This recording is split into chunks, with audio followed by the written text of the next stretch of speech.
one nice thing about these virtual agents is that their meetings are much faster than our meetings, right? So in the time that we sit around and introduce each other and have coffee, they've already had hundreds of meetings. These protein language models, I think they have learned new concepts. They have filled in some of the gaps in our knowledge. And now it's our job to see, can we extract those out using techniques like SAEs?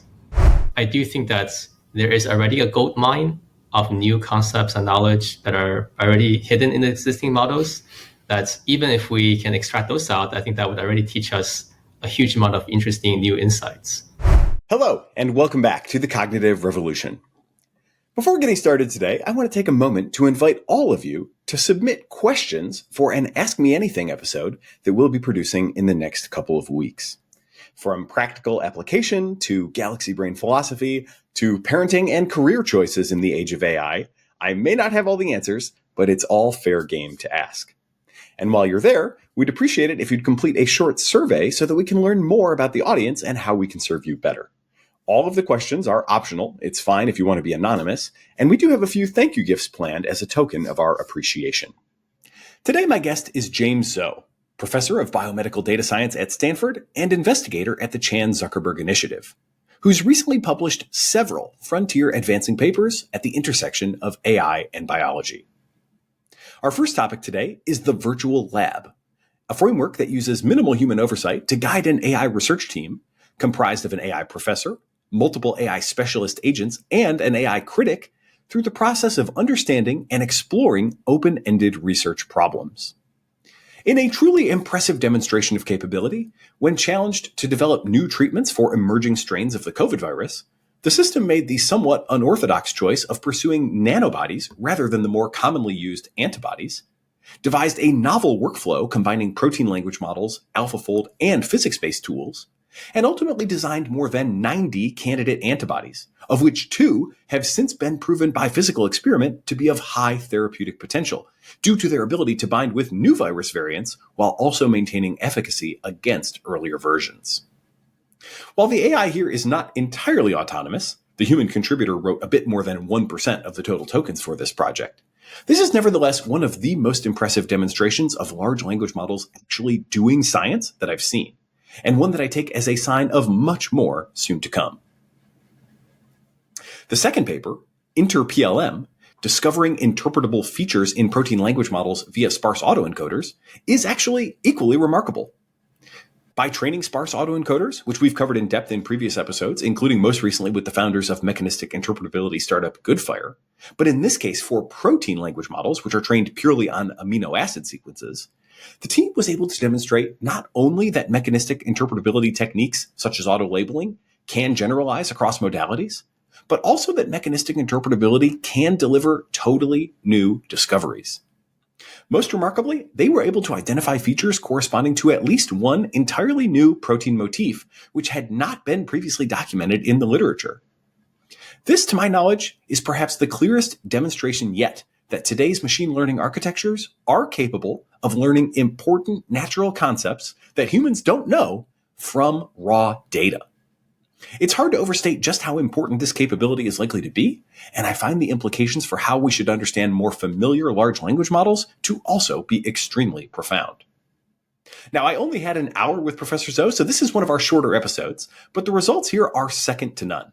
And I've also recently discovered another paper on which he was a co-author about modeling the evolution of cellular transcriptome states over time, which I hope to cover in another episode soon. If you'd like to help us make that happen, we'd appreciate it if you'd take a moment to share this episode with friends, write a review on Apple Podcasts or Spotify, or just leave us a comment on YouTube. Of course, we always welcome your feedback and suggestions, including for more topics at the intersection of AI and biology, either via our website, cognitiverevolution.ai, or by DMing me on your favorite social network. For now, I hope you enjoy this conversation about truly remarkable recent results in AI for biology with Professor James Zou. James Zou, Professor of Biomedical Data Science at Stanford and investigator at the Chan Zuckerberg Initiative. Welcome to the Cognitive Revolution. Thank you very much for having me. Excited to be here.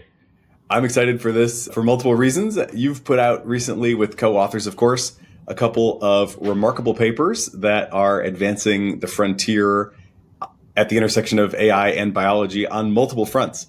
And so we don't have a ton of time today. I'm going to try to talk as little as possible and just get as much explanation and perspective as I can from you in the time that we have. The two papers are Virtual Lab and InterPLM. Virtual Lab is one of these somewhat increasingly familiar setups where an AI is taking a very active role in doing science. This one is a hybrid, so I want to get into the details of exactly how that works. And then InterPLM is the product of applying mechanistic interpretability techniques, specifically sparse autoencoders, which again, our audience should know a bit about, to protein language models and finding some really interesting results there. So let's take them one at a time. Tell us about the virtual lab. Yeah, so I'm very excited about the virtual lab. So the setup there is that it's a very versatile platform, right? So we have like an AI professor, sort of like an AI PI, sort of professor agent. And that professor agent then manages and works with a bunch of different, as you can view them as sort of student agents. Each of the sub-agents would have their own expertise. You can have one agent being like a immunologist expert, right? Or a computer science expert or a computational biology expert. And then the professor and this team of these virtual agents, then they work together to really try to tackle these quite challenging open-ended research projects. And we did a case study of actually having this team virtual lab try to design new nanobodies for the recent variants of SARS-CoV-2. Yeah, so that is obviously a very relevant project. Maybe give like the headline results, and then I'll dig in a little bit on some of the finer points of the methodology that I had questions on. Yeah. So I think the headline result is that this virtual lab of agents that have these diverse interdisciplinary expertise, they worked together and they actually did something very cool with relatively minimal human feedback from us. They first developed like a new computational framework, a workflow for designing new nanobodies, right? So this computational platform that they developed, they created, actually uses quite sophisticated tools like protein language models like ESM. They use AlphaFold. They also use like more like Rosetta and more like physics-based tools. While each of the tools have been used before in previous studies, of course, but the way that the agents actually modify these tools and then put them together into this overall pipeline is actually new to the best of our knowledge. So that's something that's already very cool. And the part that's maybe even more exciting is that they actually use this new pipeline to really develop a bunch of nanobodies. And then with our collaborators at the Chan Zuckerberg BioHub, we actually then made those nanobodies and physically and experimentally tested them. And a couple of these nanobodies actually look very promising in terms of having strong binding profiles to some of the recent variants, but while retaining and even improving its binding profiles to some of the earlier variants. And I think that's sort of like a holy grail, because you want to have potential vaccines or therapeutics that can bind well across like a diversity of variants, even as the viruses like evolve over time. So let's talk about that pipeline. You know, our audience is pretty plugged into AI, is pretty familiar with agents and, you know, where agents have kind of not quite fulfilled the dreams that people have had for them so far and what people have done to compensate for that. In general, I would kind of characterize the space as like, initially everybody was like, oh, let's let these agents kind of do whatever they want. It'll be amazing. And then it was like, well, they're kind of failing in all sorts of ways. Let's rein them in a little bit, put them on rails, and make very clear like what affordances they have. Can you give a little bit more color on like to what degree you set the agents up with like very discrete, you know, clear instructions on these are your tools available versus what they did to recombine? Like, what is that novel process that they designed? How much freedom did they have to come up with that? And how does that compare maybe to things that have happened in the past? Yeah, so thank you for that question. As you mentioned, there's a lot of exciting progress and research projects are trying to use agents for science. I think a lot of the previous works on agents for science or language models for science more broadly, it is sort of looking at much more narrow tasks, right? Narrow in the sense of like the human researchers who defined here's exactly what I want to do, and here are the different steps even, and then having the agents more sort of really doing the more low-level implementations and executions of those steps, right? And the other mode is where the agents sort of come up with like research ideas, right? But then the agents don't really do very much of the actual execution, and especially there's very little experimental validation, the real-world grounding of those research ideas. And the virtual lab is designed to sort of address some of those limitations and be much more flexible.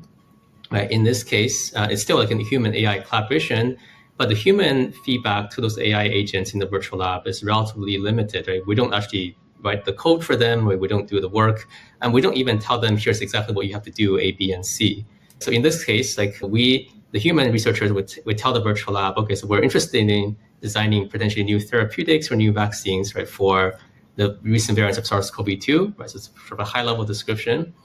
And the agents actually have to decide first, like what approach do they want to take, and then how do they then try to achieve that goal. So even in this case, there's even like a high-level question of like, what should we try to even design nanobodies or antibodies? Most of the human researchers actually would go for antibodies, which is the more common form. And nanobodies to the audience is sort of, you can view them as sort of essentially like smaller versions of antibodies. They are only present in a few animals like camels, and they're much smaller. And the agents actually made kind of a surprising decision themselves that they want to actually design nanobodies rather than antibodies. And they give some rationales that because nanobodies are smaller, they're easier to predict and more stable and easier to design. And that turned out to be actually a quite wise decision, even though it's a bit unorthodox. It ended up being a wise decision because then we were able to experimentally validate that the nanobody designed by the agents ends up being very promising candidates. So that's sort of an example of where in the virtual lab, right, the guidance, the interaction with humans tends to be more high-level guidance, but really the directions of how and what project to tackle and how to solve that problem is really mostly done by the agents. Yeah, that's really interesting. So in terms of the tools, were the AIs provided with like a list of available tools, or did they come back to the human and say, hey, can you make AlphaFold available to us? Like, what is the dynamic there in terms of identifying, selecting, and ultimately putting the tools together? Yeah, so these agents, so they're GPT-4o under the hood, so they are aware of a lot of the popular, powerful tools in the literature, right? So we don't actually tell them you have to use AlphaFold or you have to use DSM. So they actually had some, through one of these virtual lab meetings, which I can describe how that works in a bit, but through one of the virtual lab meetings, they actually decided that, okay, so here's a list of potential tools. Maybe they came up initially like a list of 6 or 8 different tools. And then subsequently they decided, okay, so here are the 3 tools that may be the most relevant, right? There's ESM, AlphaFold Multimer, and Rosetta that have complementary strength, right? And then they decided they actually wanted to modify like some of the tools like ESM in ways that we haven't seen being done before in previous papers, and then also putting together these different tools into a new workflow. So that part from deciding what tools to use and from also to modifying the tools, which I think is a critical component, all the way to like putting the different tools together into a pipeline, is mostly done by the agents. So do they go as far as like writing code to go download the model off Hugging Face and create a container or whatever in which to run it? Or do they, because those sorts of things I typically find, I've usually found that the models are pretty good at writing code, and they're pretty bad usually in terms of getting over those like find the resource, set up the environment type of steps. Yeah. So it's a good question. In principle, we could also try to ask the agent to do that, and maybe they would want to have more like a software agent to help them with. But in this case, actually, a lot of the tools are available. For example, like the AlphaFold was already available on the cluster that we're using, right? So then the agent would have to write the code for interfacing and extracting information from AlphaFold, but they don't have to download the tools. Yeah. So gotcha. Yeah, but I think that's something that would be interesting to explore in the next iteration. Yeah, I think it's also a good reminder that to some degree that stuff can be a bit of a red herring. It's very interesting to see how much these things can do autonomously, but it's often more productive, certainly in my experience. If I want to make something work, it's often more productive to identify the places where they're struggling and just get over those humps and then let them run on the things that they're actually good at. Yeah, I think that's a good perspective. I mean, in the end, here they're already solving a very hard problem, which is basically developing new nanobodies for recent variants of COVID, which there's no good solutions, right? So they're already solving a very challenging problem. We don't need to put extra obstacles in their way. So tell me about these modifications. You said that they modified ESM and that they put together a novel pipeline combining these models. What's the novel part of that approach? Because I think our listeners, they know the agent stuff reasonably well. They do not know, or I certainly don't know, I speak for myself, I guess, what the prior state of the art was in terms of pipelining all these different AI for biology models together. Right. I think this is actually something quite interesting that agents developed, right? So just for the general audience, so the ESM is like a large protein language model, right? So it's sort of like you can think of that as like a BERT style model, but trained over like amino acid sequences. And it's trained over like all these evolutionary scale sequences of proteins. And how it works is that you can actually give it like a new protein sequence where you can modify some protein sequence by introducing some mutations. And the ESM model then will produce some sort of basically like a log likelihood score, right? Similar to perplexity in large language models that will tell you like how likely is this modified sequence.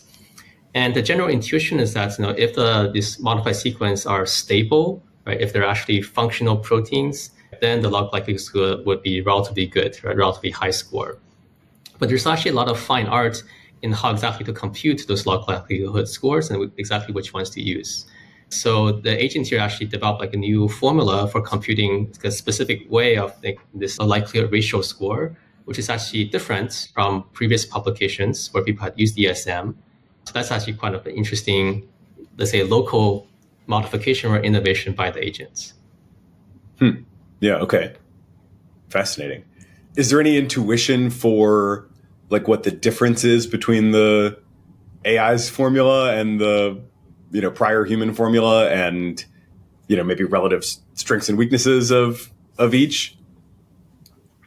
Yeah, so I think a lot of that really comes down to because the AI agents decided that they want to make a sequence of mutations, right? So they'll start with some wild type nanobody, which are basically existing nanobodies people have tried before, but those nanobodies do not really work for the recent variants of COVID. So the agents decided, okay, let's take those as a starting point and then make some sequential modifications by introducing mutations on top of that nanobody. And I think a lot of the fine art, if you will, in computing the likelihood score depends on how do you measure the changes in the likelihood? Do you say, compared to the original wild type, does the likelihood increase after every mutation you make? But then what happens if you make the second mutation? Does it then, do you want to compare that with the first mutation, or do you compare that with a wild type? So that's where there's even debates in the literature about how should one approach that with different approaches. And the agents actually developed like a specific formula for computing those likelihood ratios, essentially, that after the fact, in my view, is actually pretty reasonable for doing. Yeah, interesting. And then can you describe sort of the iterative loop? Like we start with a wild type nanobody, and we have a new evolved SARS variant for which we don't have an effective antidote, right? And then we're doing this sort of iterative process of try a mutation, then like see how they fit together, and then come back and mutate again. And it's sort of an evolutionary tree. Is that the right intuition? Or give me a little more color there on especially what is new that the AIs did. Yeah, so it's actually a pretty sophisticated workflow that AI agents developed. And I wish I could claim credit for that, but it's really developed by the agents, right? So basically what they do is first they would use this protein language model, ESM, to score among like a large list of potential mutations, what tends to be the most promising in terms of likely producing stable and functional proteins. But those stable functional proteins may not really be useful for the specific recent SARS-CoV-2 variants. And then to get to that, then it actually uses AlphaFold multimer to generate a computational predicted structure of the nanobody and the spike protein of SARS-CoV-2 from one of the recent variants. And then the agents actually reasons that, okay, so that's a AI predicted structure, but that could still have some mistakes and biases.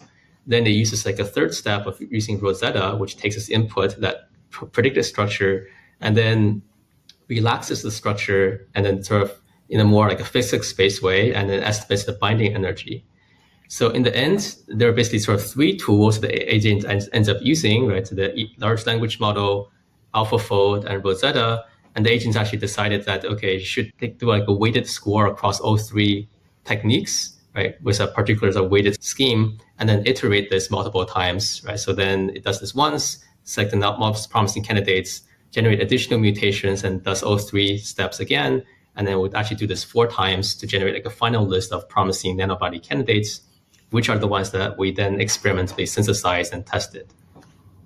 Wow. And that sequence of using those 3 techniques in that order, it had never been reported in the literature previously?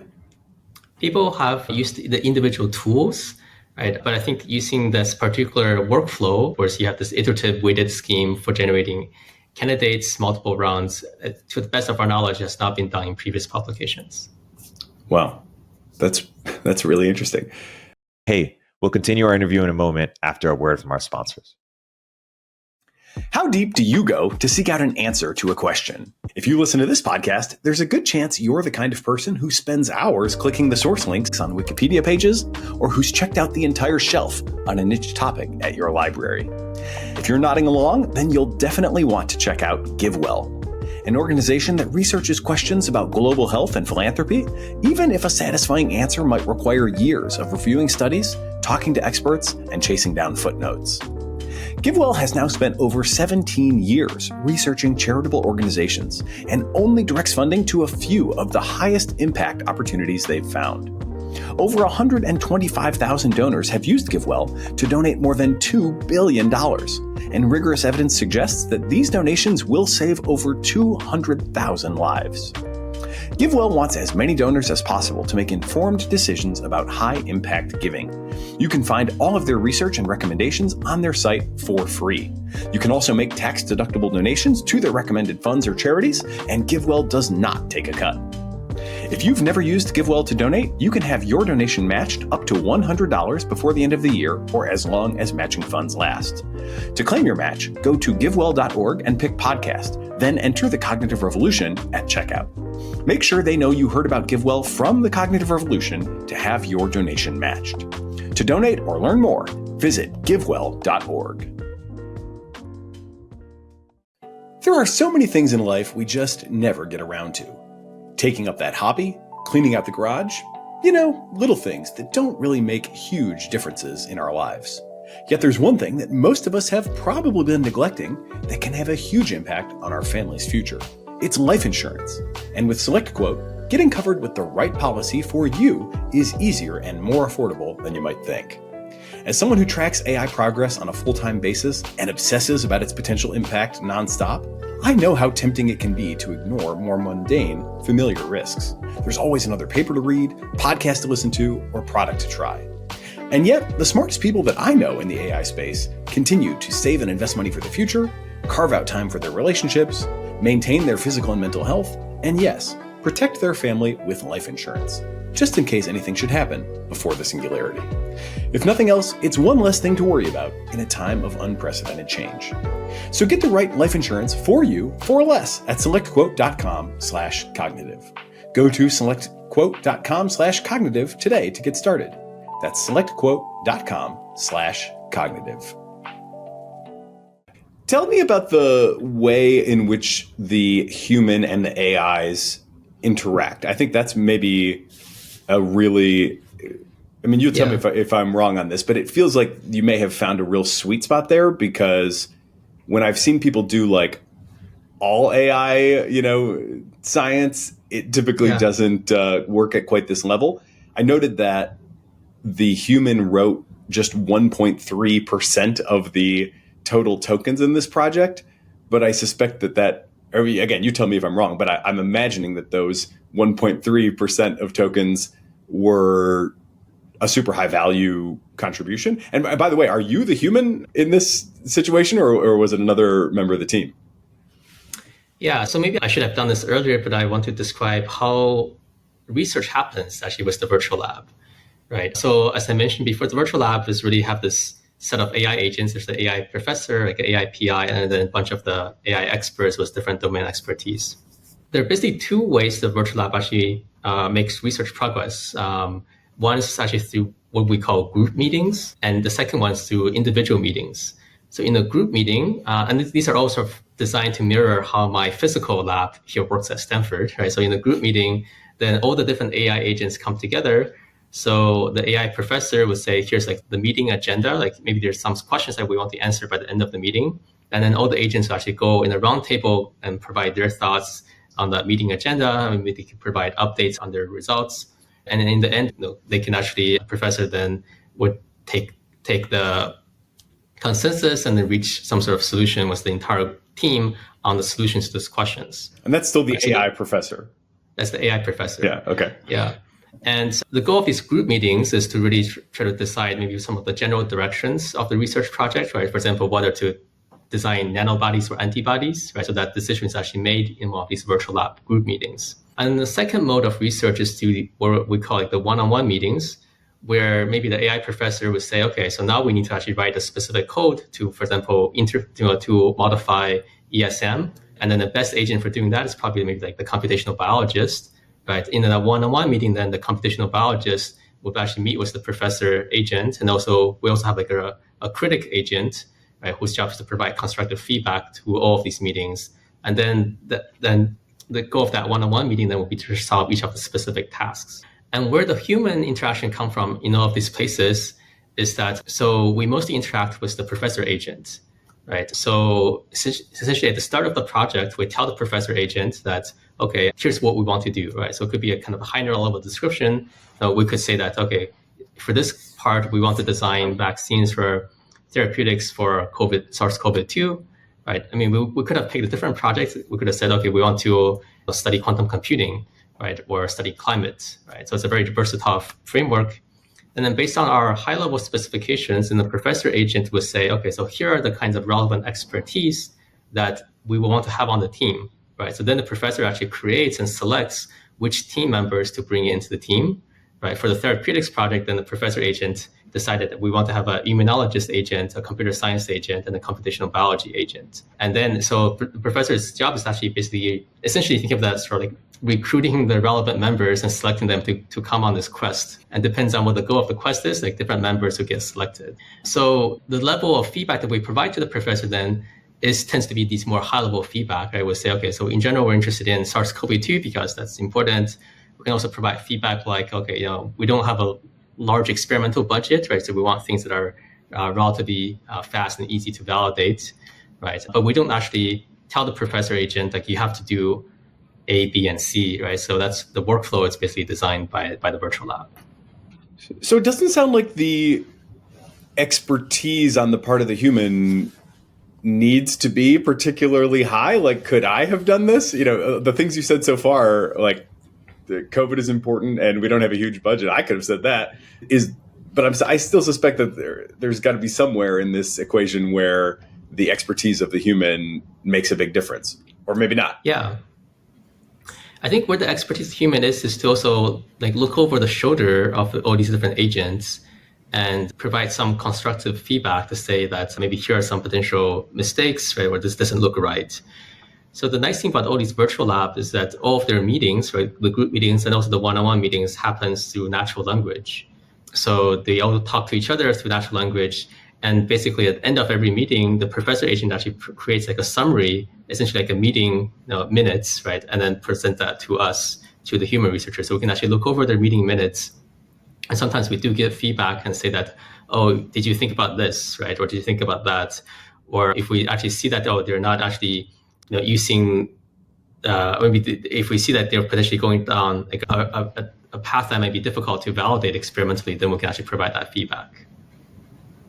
Gotcha. Still remarkably, I mean, it does sound like the expert, that taste, that research judgment or taste, whatever you want to call it, does sound important, but it is a pretty remarkably light touch that it sounds like the human is using to steer the AI. So is this something now that, is your lab kind of restructuring itself where everybody in the lab is now, using these tools on all their projects, or like, because this feels like a pretty notable result. I mean, even the fact that it chose the nanobodies versus the antibodies is like kind of calling to mind the old AlphaGo Move 37. I don't know if it's quite that dramatic of a departure from the consensus approach, but to see those sort of surprising moves made by AI where it's like, we wouldn't have done it that way, but it actually works. I'm always scanning the literature for examples of that. I guess, how big of a deal do you think this is? Should we put this on the level of a Move 37, and should everybody be restructuring their labs to take advantage of this paradigm? So we're very excited about this paradigm, but I also want to say that it's still relatively early stages, right? I think in the near future, we want to basically provide like a V2 of this virtual lab that will be much easier for everybody to use, especially people, like scientists from different domains who might not be familiar even with like coding or how to use how to interact with these language models. Right now, it's still a little bit bespoke because this is sort of like the first iteration and the first case study that we did, which is solving this nanobody design for SARS-CoV-2. But we do want to make it much more generalizable and easier to use in the future with some more like interactive interfaces. And in terms of the sort of the surprisingness of this, so I think compared to AlphaGo, there's some interesting similarities and also some interesting differences, right? Like here, in some sense, it's not as surprising perhaps because the agents does provide like a explanation in one of the early group meetings. They said, okay, so like nanobodies are known to be, they're smaller and they're easier to predict and easier to design, right? So that's something that's relatively easy for us to understand, right? And I'm not an expert in nanobodies, but I looked at that and I said, okay, that seems like a reasonable decision. So that's why we didn't push back on that. Whereas maybe some of the moves made by AlphaGo would have been difficult to explain even to experts. On the other hand, you could say that this decision made by the agents for nanobodies in some sense is also could be harder, right? In that with games like AlphaFold or like AlphaGo or the other games, it's a bit more controlled settings, right? You could sort of self-play it out and you could actually see how what the reward is at the very end. It's sort of like there's a deterministic reward at the end. But for these open-ended scientific projects, the reason why it's much harder than games is that it is open-ended, right? The experimental validation, like really until you do it, you don't really know what's going to work or not. Like there's no notion of like you can self-play out and see the real-world experiment because that part is still not like automated.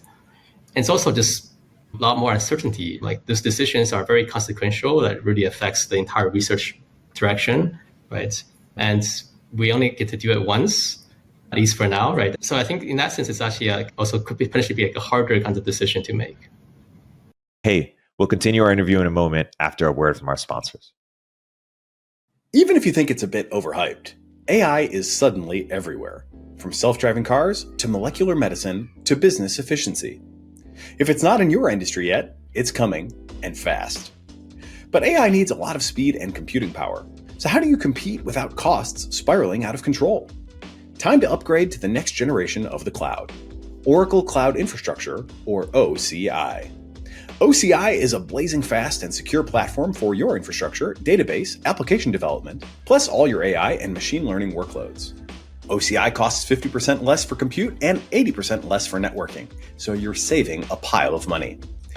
Thousands of businesses have already upgraded to OCI, including MGM Resorts, Specialized Bikes, and Fireworks AI. Right now, Oracle is offering to cut your current cloud bill in half if you move to OCI for new U.S. customers with minimum financial commitment. Offer ends 12/31/24, so see if your company qualifies for this special offer at oracle.com/cognitive. That's oracle.com/cognitive. 80,000 Hours is a nonprofit that helps people find fulfilling careers that matter. And their research suggests that working to avoid the worst AI risks could be one of the highest value contributions one can make. So, if recent AI news has you thinking about how you can make a bigger impact, you should absolutely check out all the latest research and content from 80,000 Hours. 80,000 Hours has been working on this for nearly a decade, and they have tons of in-depth material on their website, including articles about how seriously we should take AI risks and what an AI-caused catastrophe might actually look like. Plus, detailed reviews of careers in AI policy and strategy, as well as AI safety research. They also publish a regular newsletter and podcast, which features unusually in-depth conversations with guests like Anthropic CEO Dario Amodei and AI safety pioneer Paul Christiano. Plus 150 other episodes on topics including global health and development, nuclear war, animal welfare, and climate change. If you want to play a more active role in navigating humanity's uncertain future, 80,000 Hours can help. Everything they do is always 100% free. So visit 80,000hours.org/cognitive revolution to get your copy of the 80,000 Hours Career Guide and subscribe to the newsletter and podcast. That's 80,000hours.org/cognitive revolution for all the information you need to make the most of your career.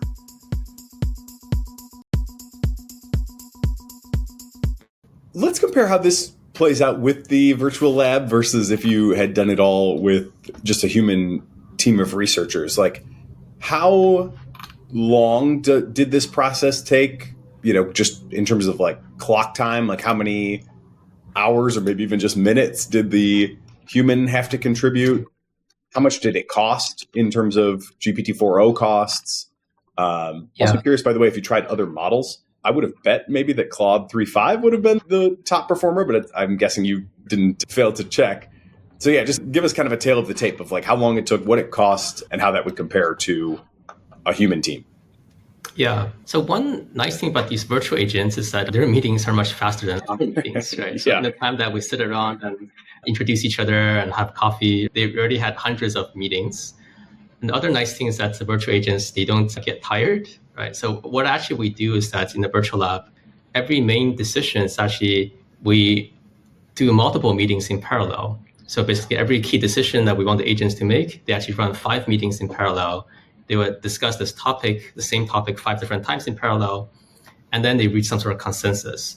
And it's actually pretty interesting that different parallel meetings sometimes end up with different suggestions, different decisions. So similar to like if you and I would discuss something maybe 2 different days, we might end up with 2 different outcomes, right? But similarly with the virtual lab, the nice thing is that we can actually do this more inference compute, right? Basically do more parallel meetings and then actually explore essentially more different paths of what are the different things that could play out. And then the professor in the end will look across the meeting logs of all these parallel meetings, and the professor agent will say, okay, so here's the overall consensus and here's what we should do going forward. So I think in that sense, then these meetings for the virtual lab, it is much faster and much more efficient than some of the physical meetings that we can have. The cost is, I would say, actually relatively small. I would say probably all of the meetings, if you look at essentially like all the words that's spoken by different agents, at least in terms of the OpenAI API cost, I think I would say it's probably like less than $100. Wow. Yeah, safe to say that's at least a 2 orders of magnitude reduction. Could you even project what this would have taken if you were going to try to do it on a purely human basis? Like how much longer or how much more cost or whatever kind of other relevant dimensions of comparison? It's a good question. I think it would definitely have taken much longer. And if we basically extrapolate based on like the human resource cost, right, of having a team of protein scientists doing this, that would actually be much more expensive. But perhaps the other thing is that it's not really clear that the humans team would have ended up with similar designs, right, the similar workflows, because these are actually very hard problems, right? For example, some of these recent variants like JN1, variant of SARS-CoV-2, there's not actually a great binder to that, right? Even though there's certainly a lot of people have been working on these things. It's a very important problem. But the virtual lab, I think, shows the Designs Nanobody shows quite promising binding profile. But I do want to give the caveat that I think we need to do a lot more experimental testing to really validate these. But at least based on the initial ELISA experiments, it looks very promising. Could you hazard an estimate on how much of the, again, you could break this down by like wall clock time or, compute resources or just like dollars and cents cost goes to the language models versus to these special models, your ESMs and AlphaFold multimers and Rosettas?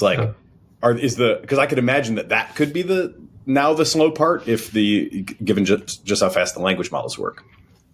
Yeah, absolutely. I do think that a lot of the time for the virtual lab is actually, for example, like running AlphaFold, right? Because you need to run that across many different instances of proteins, candidate nanobodies, and that actually would take multiple days just to potentially just do one round of running AlphaFold predictions across all of these different candidates.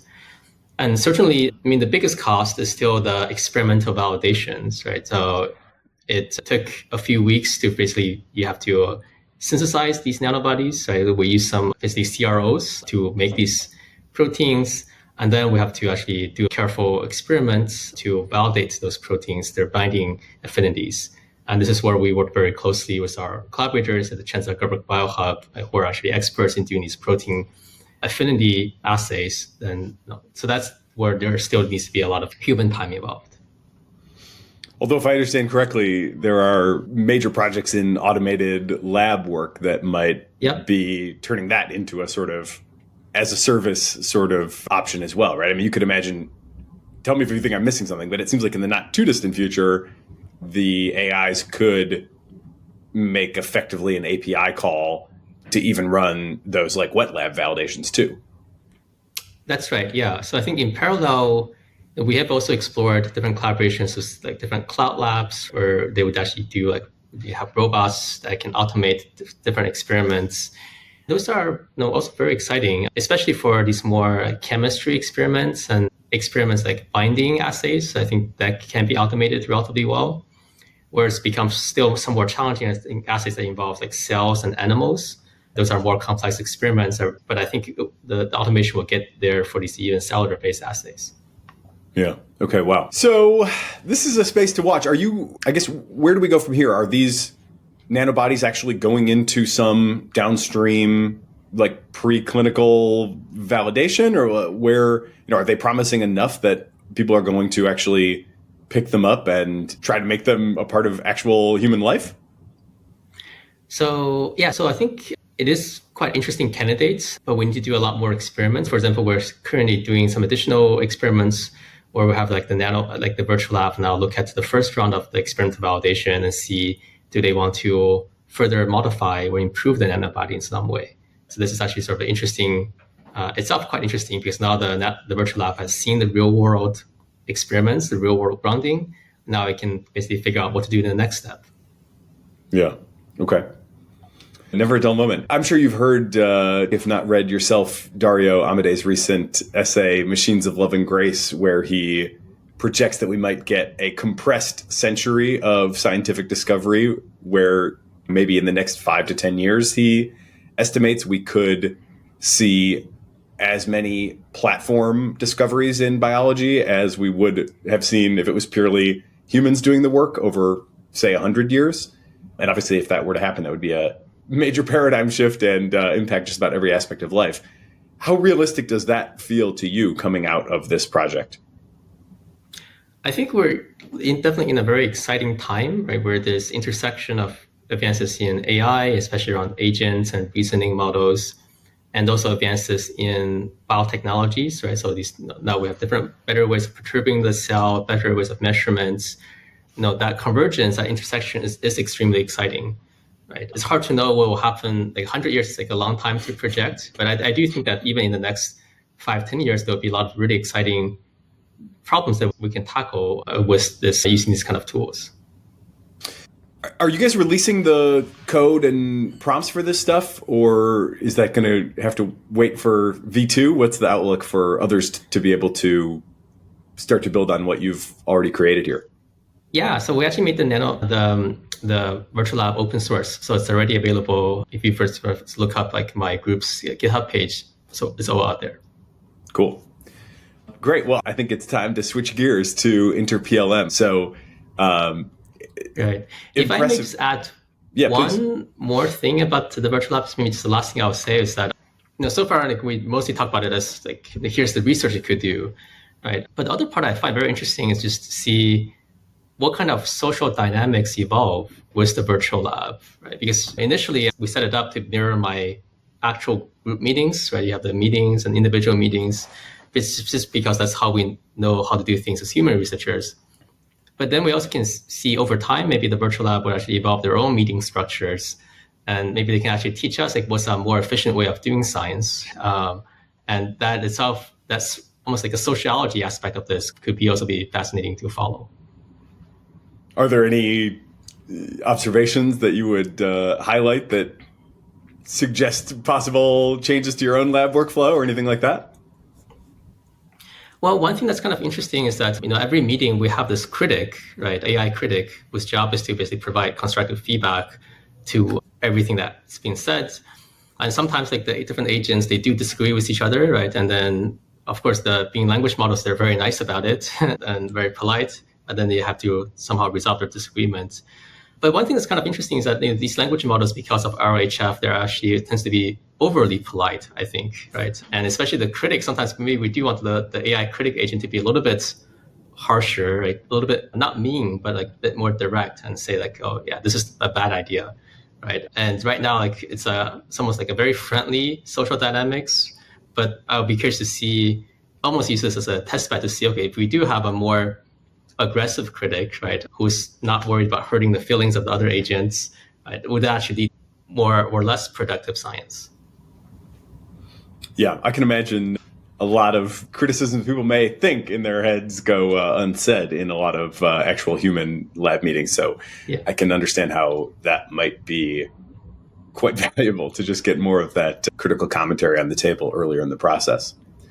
Cool. Okay, so let's change gears then to InterPLM. So I'll just kind of tee you up for this because, again, not a ton of time, and it's a really fascinating paper.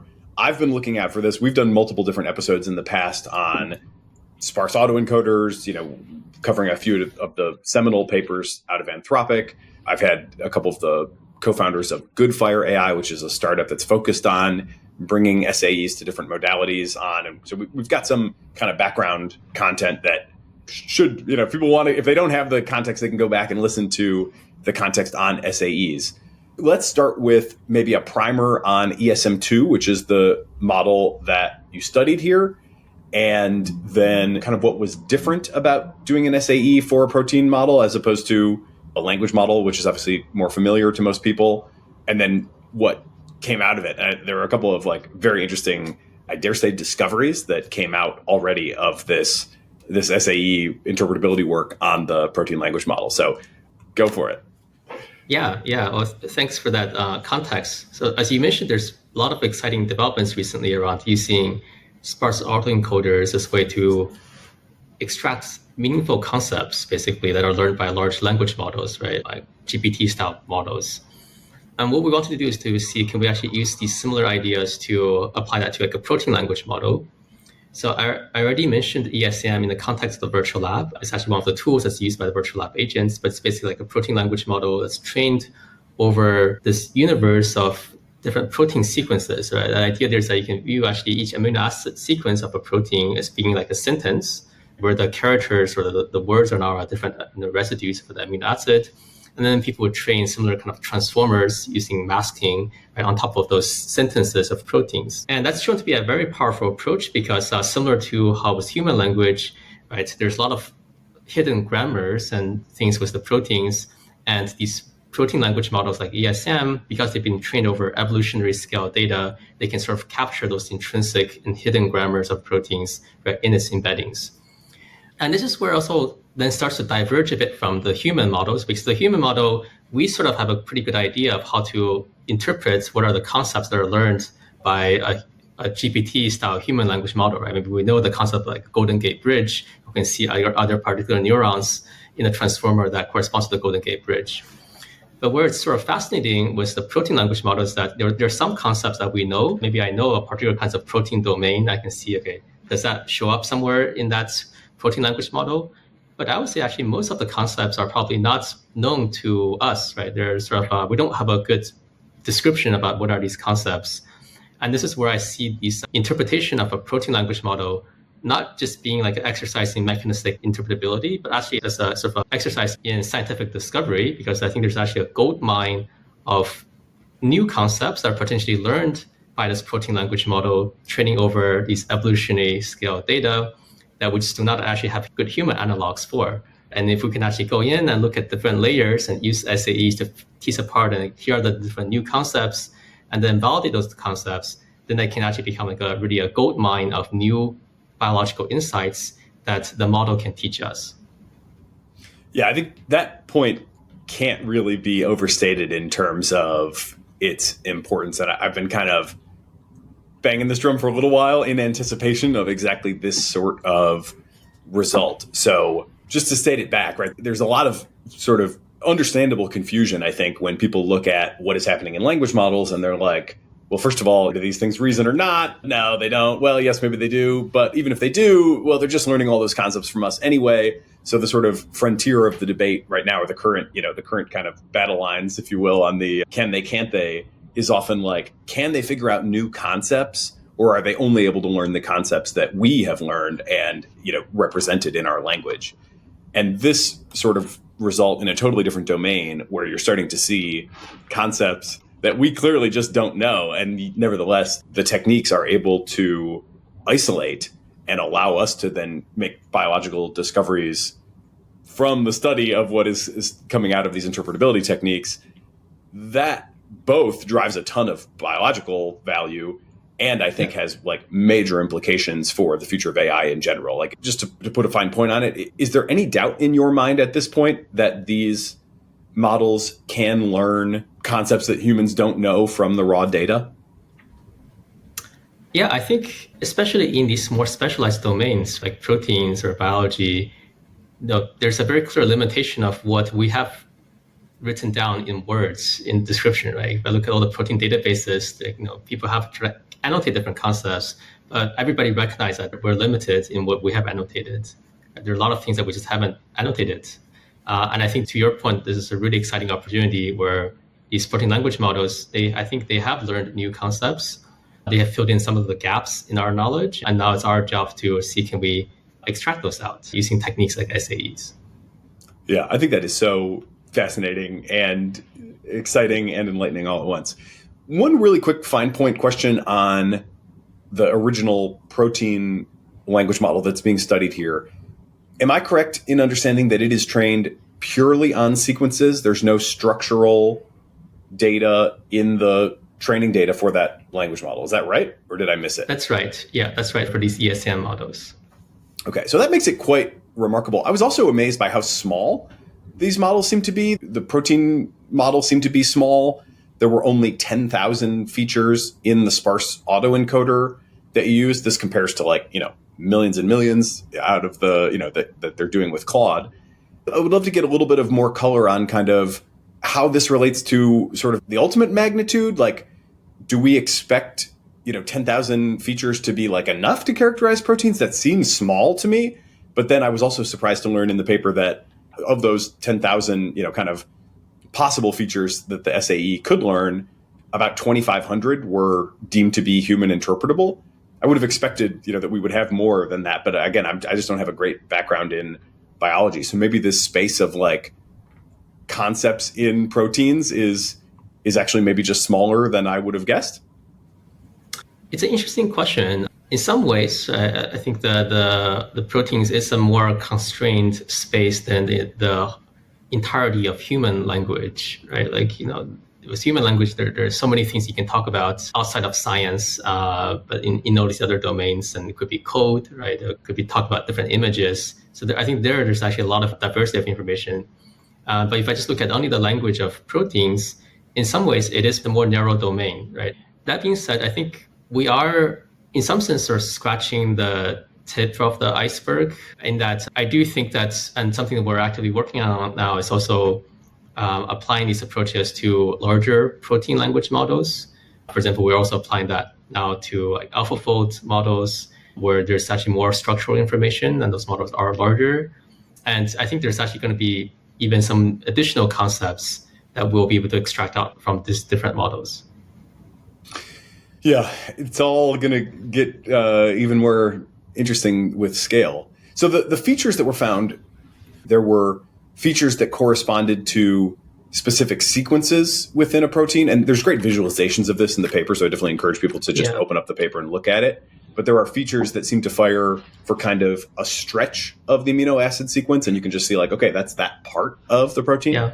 Then there's ones that are more structural, which is like they might be in different, if you were to pull the thing into one linear sequence, they would be at different parts, but in the way that they fold up, they come together. And so in that sense, they're structural and not purely sequential. And that's remarkable in that, again, it's learning this with the original protein language model is learning this without any structural information. That's remarkable unto itself. Then there was kind of conceptual features, which were like fired for sort of entire proteins that seem to group them into kind of different roles or kind of classes, I guess. I don't know if I missed any there.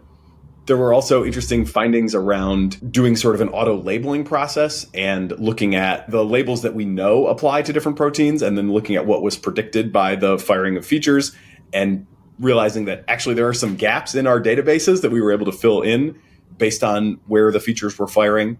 And then I thought maybe the most interesting thing, and maybe this is where I'd love to get your comments the most, was on the discovery of new motifs. Maybe I'm not sure if it was one or more new motifs, but that was really striking in as much as, a motif is a physical kind of part of a protein, right? That recurs in different proteins throughout nature.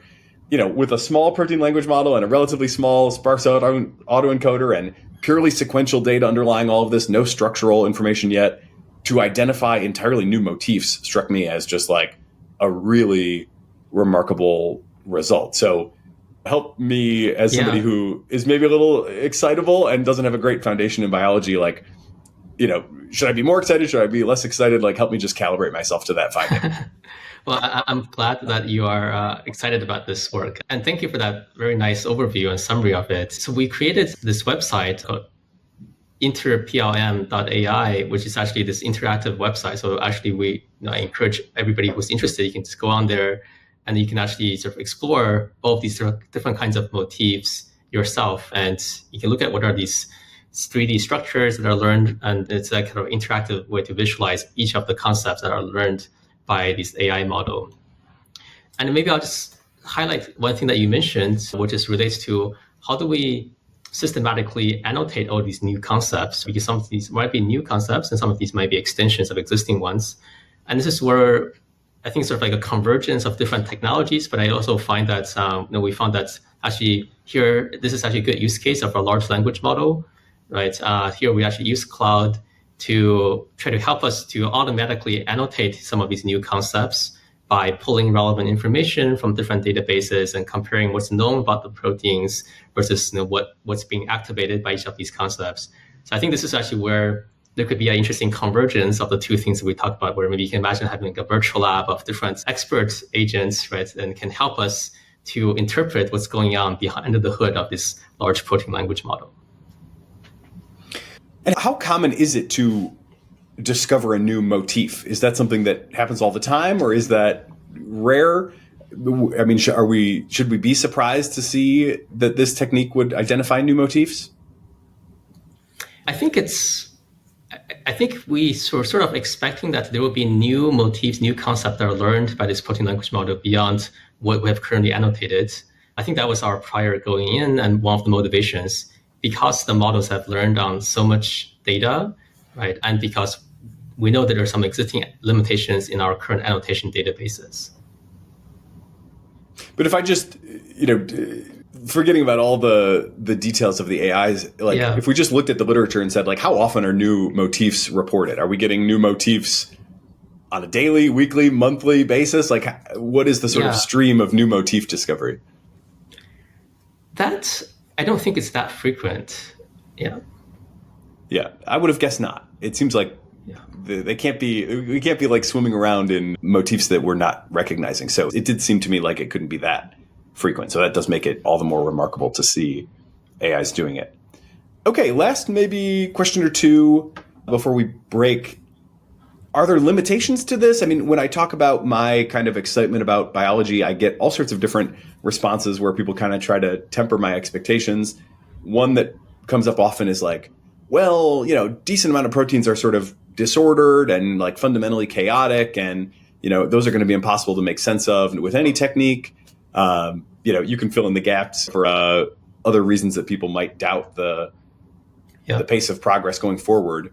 What is your expectation for what limitations or what sort of the near-term pace of progress might be given these new techniques?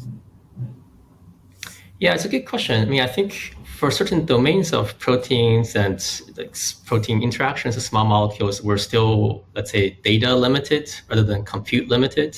And that's where even like with the AlphaFold 3 and the latest models, they still make mistakes on some of these let's say disordered proteins, we're looking at specific interactions, domains. So I think that I expect that's the areas where we'll need to see a lot more data and more experimental data to like validate and improve the models. The flip side of this is I would say that even with the existing models, I do think that there is already a gold mine of new concepts and knowledge that are already hidden in the existing models, that even if we can extract those out, I think that would already teach us a huge amount of interesting new insights. Do you have a sense for whether we can go multi-scale with this? That's the other thing that always kind of comes up is like, well, you might be able to do, molecular scale, but you've got cell scale and tissue scale and system scale and organism scale. What is your expectation for the prospects of creating similar techniques that maybe bridge those orders of magnitude? I think that would be extremely exciting and transformative, right? So the reason why the proteins have been making a lot of progress in that space is in some sense also because it's not simple, but it's also sort of a relatively self-contained unit of analysis, right? But ultimately, especially when it comes to human disease, human health, what we care about is really things at a larger scale, level of cells, also organs. And at that point, that's actually a bunch of other research projects we're doing in my group. So maybe we can have another discussion about those. I think that's also an area where there's been a lot of really exciting progress. Cool. Well, definitely we will be watching this space. I mean, congratulations on two quite different projects, but each of which, in my judgment on its own, would have been very high up the power rankings of things that people should be paying attention to. So I expect more great things from you and your colleagues in the not too distant future based on what I've seen here. James Zou, Professor of Biomedical Data Science at Stanford and investigator at the Chan Zuckerberg Initiative. Thank you for being part of the Cognitive Revolution. Thank you so much for having me. Really enjoyed it. It is both energizing and enlightening to hear why people listen and learn what they value about the show. So please, don't hesitate to reach out via email at tcr@turpentine.co, or you can DM me on the social media platform of your choice.